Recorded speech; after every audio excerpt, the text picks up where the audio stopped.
భారీ వర్షాలకు నష్టపోయిన బాధిత కుటుంబాలకు అండగా నిలుస్తామని మాజీ మంత్రి సనాతన కరమేల తలసాని శ్రీనివాస్ యాదవ్ అన్నారు.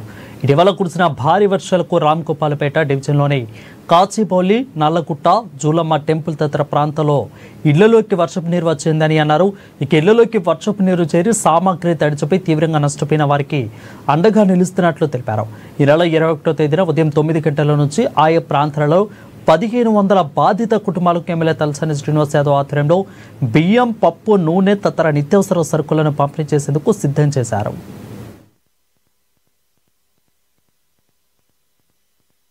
మరోవైపు ఈ నెల 24న పీపుల్స్ ప్లాజాలో బీఆర్ఎస్ పార్టీ రాష్ట్ర మహిళా విభాగం ఆధ్వర్యంలో బతుకమ్మ వేడుకలు నిర్వహిస్తామని అన్నారు.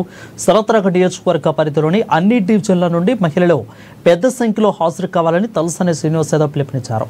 ప్రకృతిని పూజించే పండుగ, మహిళలు జరుపుకునే గొప్ప పండుగ బతుకమ్మ అని కొనియాడారు. వాళ్ళ ఇంటికాడైనా బతుకమ్మ ఆడాలి, బయటైనా బతుకమ్మ ఆడాలి. మంచిగా బస్సులో తీసుకుపోయి మళ్ళీ తీసుకొచ్చి ఇంటికాడ ఉద్దేశం. కాబట్టి కరెక్ట్ 5-6 గంటల మధ్యన రమ్మని చెప్పండి. 5 చెప్పండి, సరే 5-6 మధ్యన చేసుకుంటే 3-4 గంటలు ఆడుకుంటారు, 2 గంటలు ఆడతారు, 3 గంటలు ఆడతారు.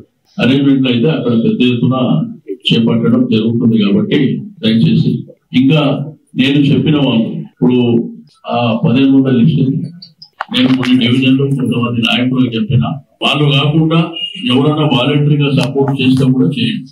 అంటే నేను పోయి పని చేసుకుంటా అని చేసే వాళ్ళు చేసుకోండి. మీకు ఎక్కడెక్కడ బెటర్ గా ఉంటుందో నేను ఎవరికైనా చెప్పినా వాళ్ళతో మీరు కోఆర్డినేట్ చేసుకుని చేసుకోండి. ఓకేనా? అందరికీ 100 కోఆర్డినేషన్ తీసుకోండి. 14 సీలు ఇద్దరు